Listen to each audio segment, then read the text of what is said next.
આરાધનાના પર્વ ચૈત્ર નવરાત્રિનો આજથી પ્રારંભ થયો છે। ત્યારે શક્તિપીઠ યાત્રાધામ પાવાગઢ ખાતે ભક્તોનું ઘોડાપુર ઉમટી પડ્યું છે।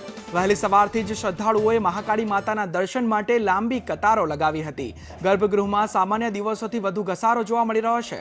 શ્રદ્ધાળુઓએ મંદિર પરિસરમાં ગરબા પણ કર્યા અને ગુજરાત ઉપરાંત રાજસ્થાન અને મધ્યપ્રદેશથી પણ મોટી સંખ્યામાં માઈ ભક્તો દર્શન માટે આવ્યા છે।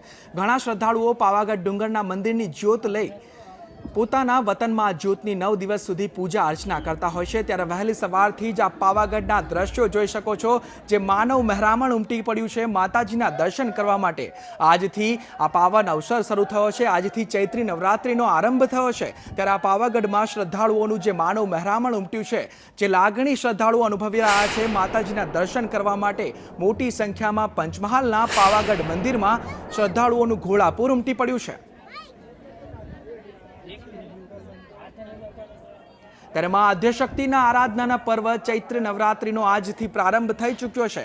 શક્તિપીઠ યાત્રાધામ પાવાગઢ ખાતે ભક્તોનું ઘોડાપુર પ્રથમ દિવસે જ ઉમટી પડ્યું છે। ત્યારે વહેલી સવારના દ્રશ્યો છે, વહેલી સવારથી મોટી સંખ્યામાં જે માનવ મહેરામણ ઉમટી પડ્યું છે દર્શન માટે। લોકોએ ગરબા પણ કર્યા હતા, લોકોએ ગરબા કરીને પોતાનો ભક્તિભાવ રજૂ કર્યો હતો। લોકો ગરબામાં જોડાયા હતા અને મોટી સંખ્યામાં લોકો ગરબા કરતા પણ ત્યાં જે ચોક છે ત્યાં ગરબા કરતા પણ જોવા મળી રહ્યા છે।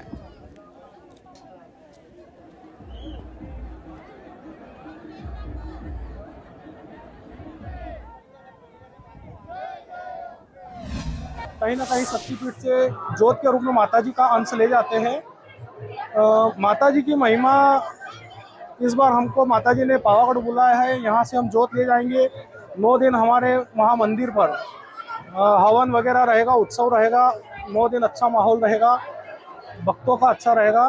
उसके बाद स्वतः ही हम कुछ नहीं करते, 9 दिन के बाद ज्योत स्वतः ही विसर्जन हो जाती है। માં આદ્યશક્તિની આરાધનાનો પર્વ અને એમાંય ચૈત્રી નવરાત્રિનો પ્રારંભ થઈ ચૂક્યો છે અને ત્યારે સુપ્રસિદ્ધ યાત્રાધામ શક્તિપીઠ કહી શકાય એવા પાવાગઢની અંદર બીજ મંદિરની આ ભીડ આપ સંદેશ ન્યૂઝની સ્ક્રીન પર નિહાળી રહ્યા છો। ખૂબ જ લાખોની ભીડ અહીંયા ઉમટી પડી છે। પ્રથમ નોરતેથી જ અહીંયા ભીડ જોવા મળી રહી છે। માતાજીના મંદિરના બીજ મંદિરના ગર્ભગૃહના આપણે સંદેશ ન્યૂઝની સ્ક્રીન પર દર્શન કરાવીશું। માતાજીના દર્શન આપ ઘર બેઠા સંદેશ ન્યૂઝના સ્ક્રીન પર આપ દર્શન કરી રહ્યા છો। જોઈ શકો છો કે માતાજી સુવર્ણ જે એમની આભા છે એની આભાની અંદર આપ દર્શન કરી રહ્યા છો। સુંદર માતાજીનો જે દ્રશ્ય થઈ કરી સંદેશ ન્યૂઝના ભક્તો જે સંદેશ ન્યૂઝની સ્ક્રીન પર જ ધન્યતા અનુભવી રહ્યા છે। ચૈત્ર નવરાત્રિની વાત કરવા જઈએ તો વહીવટી તંત્ર દ્વારા ચૈત્ર નવરાત્રિની ખૂબ જ સુંદર વ્યવસ્થા કરી દેવામાં આવી છે। એસટી બસની ખાસ વ્યવસ્થા કરાઈ છે, ચુસ્ત પોલીસ બંદોબસ્ત પર મૂકી દેવામાં આવ્યો છે।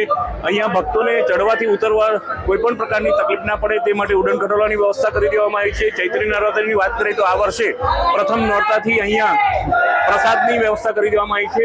ભક્તો અહીંયા પેટ ભરીને જમી શકે, ચા નાસ્તો કરી શકે તે માટેની પણ મંદિર ટ્રસ્ટ દ્વારા શરૂઆત કરી દેવામાં આવી છે। ત્યારે આ ચૈત્ર નવરાત્રિની અંદર જે ગુજરાત, મધ્યપ્રદેશ, રાજસ્થાનથી જે લાખોની ભીડ આવે છે એ ભીડના જે દ્રશ્યો આપ જોયા છે, મોટી સંખ્યામાં ભીડ અહીંયા આવી રહી છે અને માતાજીના દર્શન કરી ચૈત્ર નવરાત્રિમાં ધન્યતા અનુભવી રહ્યા છે। હર્ષદ મહેરા, સંદેશ ન્યૂઝ, પંચમહાલ।